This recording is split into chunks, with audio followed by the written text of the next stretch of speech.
लखा भाई, मेरा अंडा घोंसले में नहीं है। क्या तुम मेरा अंडा ढूंढ सकते हो? सुनो चिड़िया, तुम्हारे खोए हुए अंडों का राज मैं जरूर पता लगा लूंगा, लेकिन इसके लिए तुम्हें 2 बोरियां अनाज लानी होंगी। मगर ये बहुत ज्यादा है। मैं भला इतना सारा अनाज कहाँ से लाऊंगी? मुझे कुछ नहीं पता। अगर तुम्हें अंडों का राज जानना है तो अनाज की बोरियां लानी ही पड़ेंगी। चिड़िया किसी तरह अनाज लेकर आती है। ये लो भाई, अब तो बताओ, क्या तुम्हें अंडा मिला? चिड़िया, वे अंडे तो बाज खा गई थी। मुझे मौके पर उसके पंख भी मिले हैं। कमबख्त लखा, जब तुम्हें पता था मेरा अंडा बाज ने खा लिया है तो उसी समय बता देते, तो इतनी मेहनत न करनी पड़ती। लखा नाम की लोमड़ी बहुत ही शातिर और धूर्त थी। उसे इस बात का बहुत गुरूर था कि उसके मुकाबले जंगल में कोई और बुद्धिमान नहीं है। उसी जंगल में भोला नाम का एक बूढ़ा गधा आया। नमस्कार बहन, मैं इस जंगल में नया हूँ, इसलिए क्या मैं यहाँ इस पेड़ के नीचे अपना बसेरा बना सकता हूँ? हाँ बिल्कुल, ऐसे भी मेहमानों का स्वागत करना हमारी परंपरा है। एक दिन भोला ने 2 चिड़ियों को आपस में बहस करते देखा।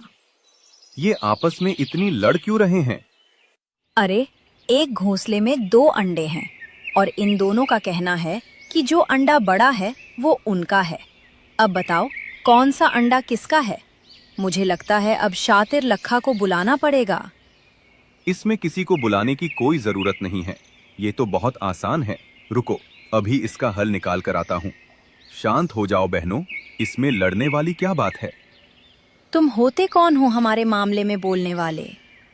मैं जो भी हूँ, पर इतना समझ लो कि तुम दोनों की मदद के लिए ऊपर वाले ने मुझे भेजा है। अब बताओ क्या बात है? इस कलमोही के घोंसले में मेरा बड़ा वाला अंडा गिर गया। अब वापस मांगती हूँ तो कहती है ये उसका अंडा है। अरे ओ कुलक्षणी, ये मेरा अंडा है, तुम्हारा अंडा ये छोटा वाला है। शांत हो जाओ बहनों, मैं कहता हूँ इन दोनों अंडों को एक ही घोंसले में रहने दो। दोनों मिलकर इनका ध्यान रखो और जब अंडे फूटेंगे तो पता चल जाएगा कि बड़ा वाला अंडा किसका है। अरे वाह, तुमने कितनी आसानी से हमारी परेशानी सॉल्व कर दी। कौन हो तुम? मेरा नाम भोला है और मैं हिमालय की पहाड़ी से आया हूँ। गधे की यह तरकीब जंगल में आग की तरह फैल गई। तुम्हें पता है जंगल में एक गधा आया है, बिना रिश्वत के हर परेशानियों को सॉल्व कर देता है। जब उसने देखा कि गधे ने बड़ी आसानी से चिड़िया की मदद कर दी, वो बिना किसी रिश्वत या स्वार्थ के, तो वो मन ही मन सोचने लगी, ये भोला कौन है? मिलना पड़ेगा, कहीं इसकी वजह से मेरा बिजनेस ठप ना पड़ जाए। भोला भाई, मेरी एक प्रॉब्लम है। मेरा घोंसला बहुत कमजोर रहता है, बरसात में उड़ जाता है। एक उपाय कर सकते हो, तुम कीचड़ का उपयोग करो, उससे तुम्हारा घोंसला मजबूत और पेड़ से चिपका रहेगा। थैंक यू वेरी मच, तुम सच में बहुत होशियार हो। जितना मैंने सोचा था, ये गधा उससे भी 2 कदम आगे निकला। इसका कुछ न कुछ करना ही पड़ेगा, वरना ये मेरा धंधा बंद करवा देगा। एक दिन लोमड़ी ने देखा कि सारस ने अपने अंडे भोला के भरोसे छोड़ दिए हैं। भोला भाई, क्या तुम मेरी सहायता कर सकते हो? मुझे पक्षियों की सभा में जाना है। क्या तुम मेरे अंडों की देखभाल करोगे? ठीक है सारस, तुम निश्चिंत होकर जाओ, मैं इनका ध्यान रखूंगा। यही सही मौका है लखा, मार दे नहले पे दहला दे। इसे उसने एक मौके के रूप में देखा और गधे को बड़े ही चालाकी से बेवकूफ बना दिया। सुनो भाई भोला, मेरा नाम लखा लोमड़ी है और मुझे तुम्हारी मदद की जरूरत है। अच्छा, तो आप है लखा, काफी सुना है आपके बारे में, कहिए क्या काम है? चीते और लकड़बग्घे में लड़ाई हो गई है। मुझे लगता है कि तुम उनकी लड़ाई खत्म कर सकते हो।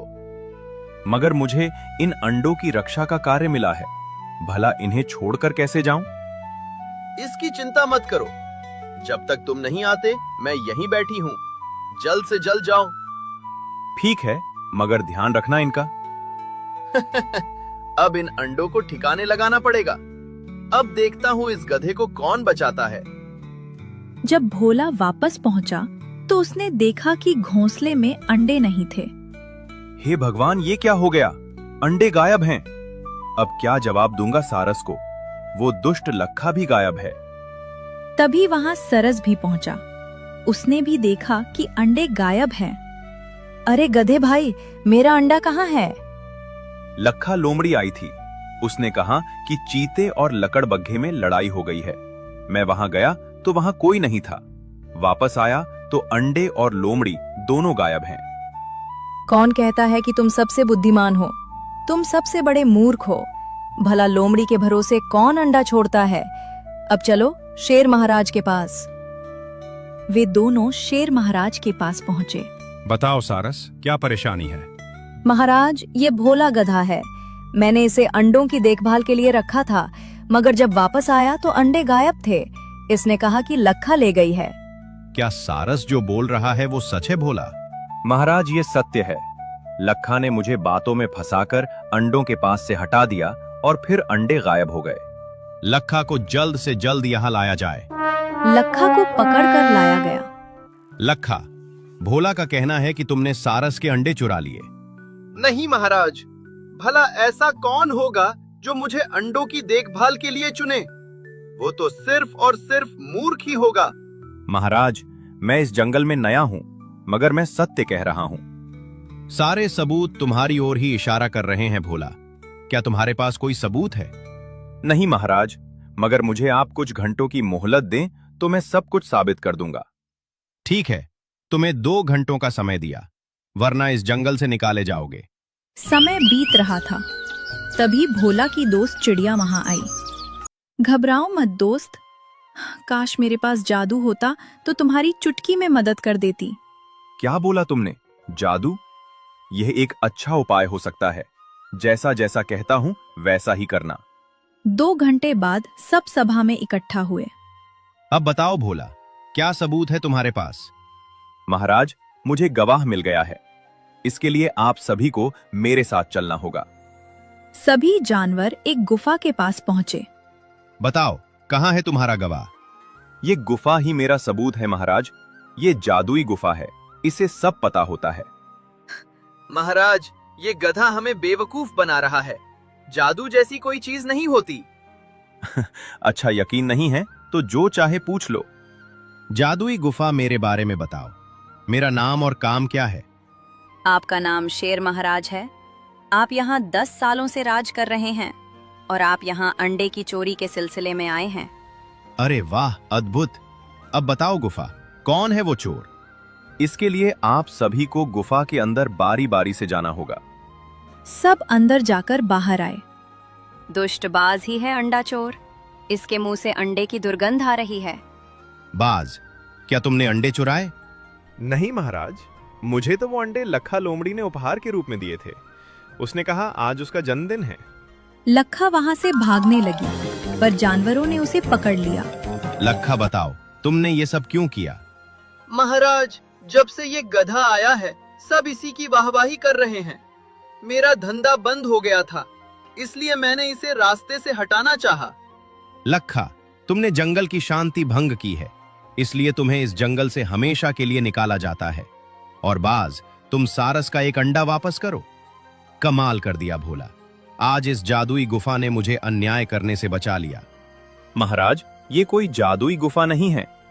दोस्त, बाहर आओ। चिड़िया गुफा से बाहर आती है। अति उत्तम, तुमने ये साबित कर दिया कि बुद्धि से हर समस्या हल हो सकती है। रात का समय था। रिंकी लोमड़ी बड़े आराम से सोई हुई थी। तभी उसके कान में खर्राटे की आवाज आई। अरे नहीं, फिर वही आवाज। हाल बेहाल हो गया है, देखती हूँ इसे। रिंकी लोमड़ी बाहर निकली तो देखा आज भी भोलू गधा जोर जोर से खर्राटे ले रहा था। यह है भोलू गधा, जब से मेरे घर के पास आया है रोज खर्राटे ले लेकर सोता है। खुद तो सो जाता है मगर हमें सोने नहीं देता। आज ही इसका बंदोबस्त करना पड़ेगा।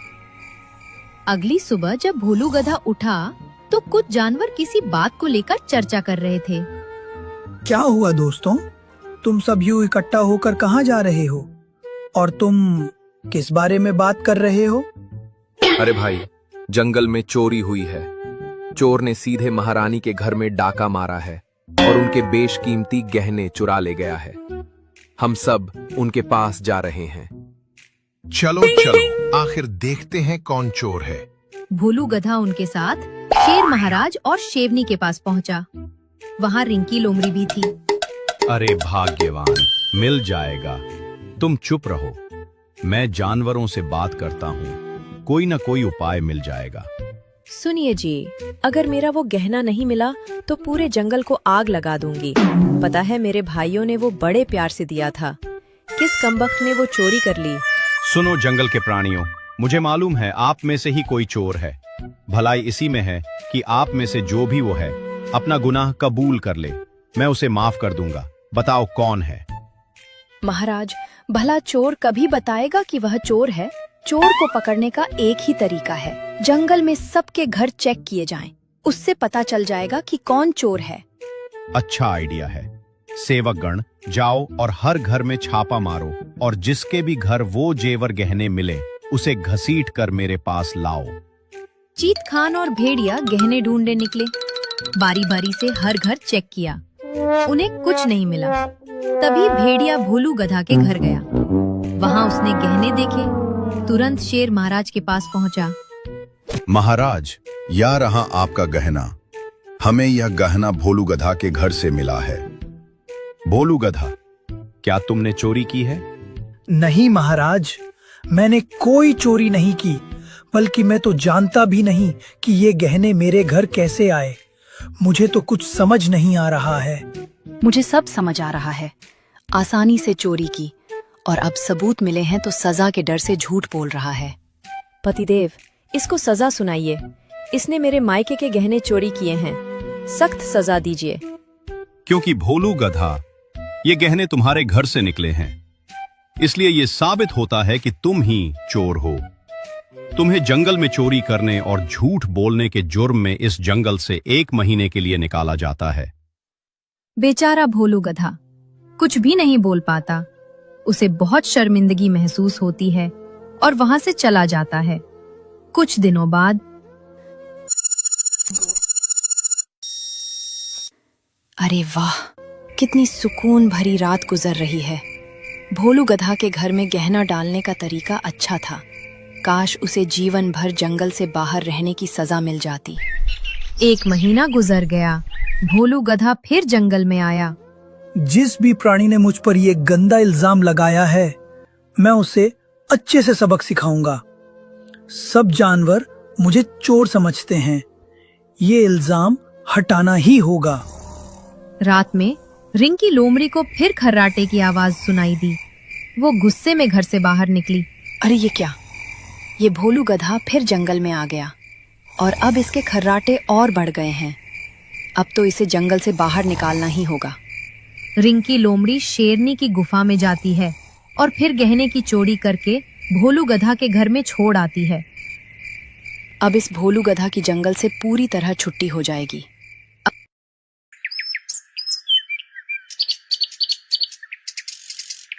अगले दिन जंगल में फिर हंगामा चालू हो गया। शेरनी बिना सोचे समझे सीधे भोलू गधा के पास पहुंची। मेरे गहने फिर चोरी हुए हैं, मुझे तुम्हारे घर की तलाशी लेनी ही पड़ेगी। शेरनी भोलू गधा के घर छापा मारती है और गहना लेकर बाहर आती है। ये क्या है भोलू गधा, तुमने फिर चोरी की। आज से तुम्हें इस जंगल में रहने का कोई हक नहीं है। तभी भालू दादा वहां आ पहुँचे। रुकिए महारानी, ये भोलू गधा चोर नहीं है और ना ही किसी ने जंगल में चोरी की है। मैं इस घटना के पीछे के कारण को जानता हूँ। क्या कहना चाहते हो? भला चोरी हुई और जंगल में कोई चोर भी नहीं है, ये क्या बात हुई? मैं समझाता हूँ। कल रात मैं दवाई इकट्ठा करने के लिए जंगल में घूमने निकला। तभी मैंने देखा कि ये रिंकी लोमड़ी एक गहना उठाकर भोलू गधा के घर में छोड़कर सो गई। लेकिन मैंने एक खास बात नोट की, ये लोमड़ी नींद में चलती है और गहना चोरी करती है। मैं एक वैद्य हूँ और देखकर बता सकता हूँ कि किसको कौन सी बीमारी है।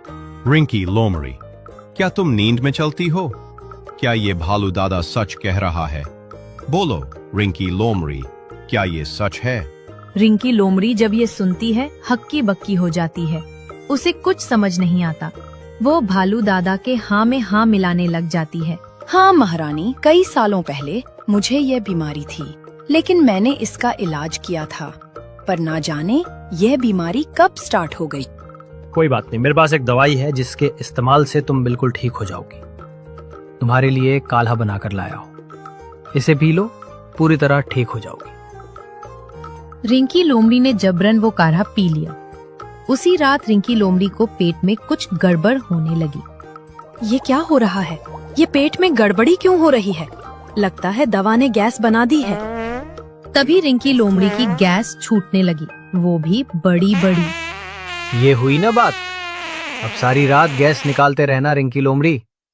मुझे फंसाया था ना, अब देख क्या क्या करता हूँ।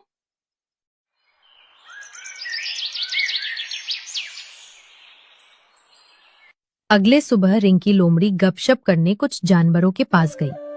और भाइयों, आज कुछ चोरी हुई कि नहीं? अगर हुई हो तो आकर मेरे। तभी अचानक रिंकी लोमड़ी फिर से गैस छोड़ने लगी। अरे ये क्या कर रही हो रिंकी लोमड़ी? इतना गैस क्यों छोड़ रही हो?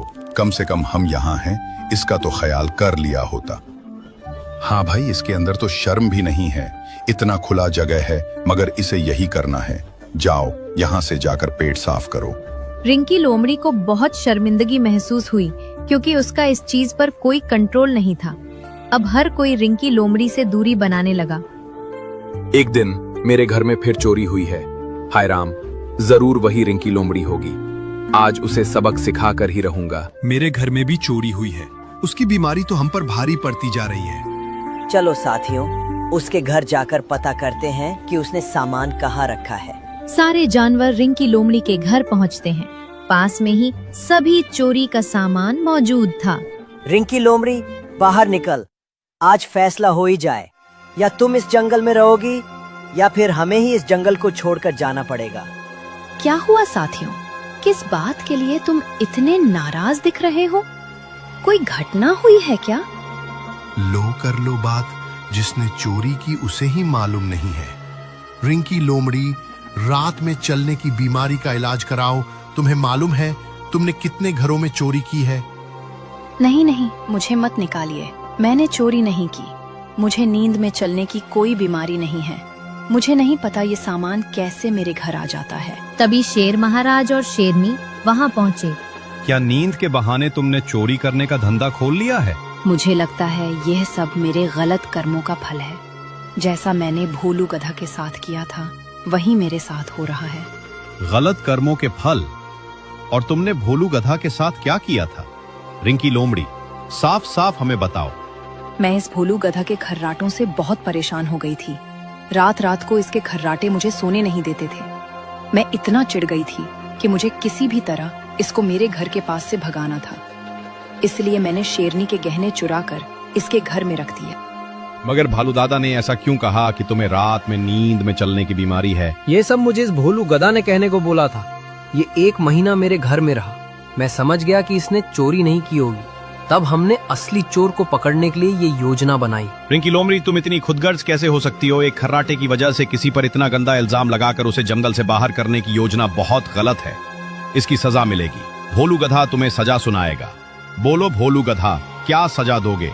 कुछ भी नहीं, मैं इसे कोई सजा नहीं सुनाऊंगा, बल्कि मैं अपने खर्राटे का इलाज करवाऊंगा। मेरी वजह से ही रिंकी लोमड़ी ठीक से सो नहीं पा रही थी और उसने ये सब किया। कहीं ना कहीं मैं भी इसका कारण हूँ। मुझे माफ कर दो भोलू गधा। मेरी वजह से तुम्हारी बहुत बेइज्जती हुई। सब तुम्हें चोर समझने लगे और सजा भी सुनाई गई, मगर तुमने मुझे माफ कर दिया। बहुत बहुत शुक्रिया। भोलू गधा, मुझे माफ करना। मेरी वजह से आपको सजा मिल गई। कोई बात नहीं महारानी, ये सब तो इत्तेफाक से हुआ। इसमें किसी की गलती नहीं।